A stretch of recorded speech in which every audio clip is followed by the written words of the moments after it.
Looking at some people and the way that they live, you can tell that they're at least a little bit self-centered.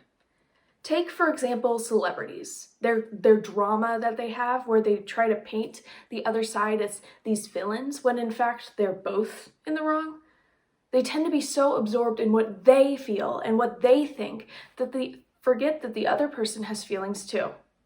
Yesterday, I asked you guys to rehumanize the people around you, and while I hope it was productive to be able to try and see people in God's image, hospitality is more than just that.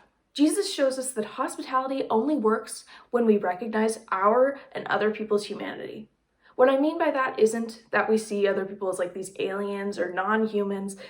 It's that we villainize them, what we talked about yesterday, and we stop thinking of them as living, breathing children of God, and we see them as just these blown up caricatures of who they really are.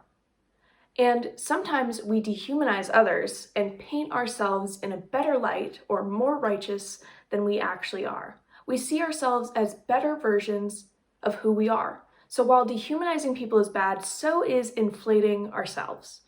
So recognizing and confronting how we buried our humanity can be painful, but in that pain, Jesus offers healing. He doesn't want you to live in that pain, although sometimes we are called to live in pain. He wants to take that pain and invite you into something so much better.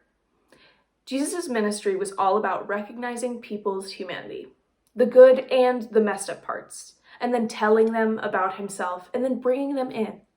Jesus' method of confrontation wasn't brought out of self-pride or self-righteousness. It was brought out of love. And Jesus' way of loving people wasn't complicated. It wasn't this 50-step plan or this initiative by a church to love people and to come to him. It was usually just 3 simple steps. And we can find this simple formula by looking at Jesus' life.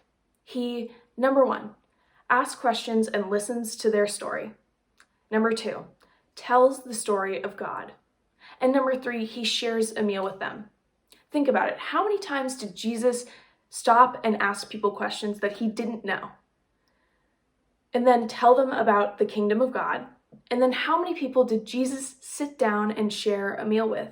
If you think about it, those that people shared meals with in Jesus' time were people that you respected, that you cared about, or had affection towards.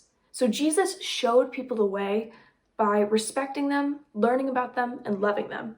And we are called to do the same.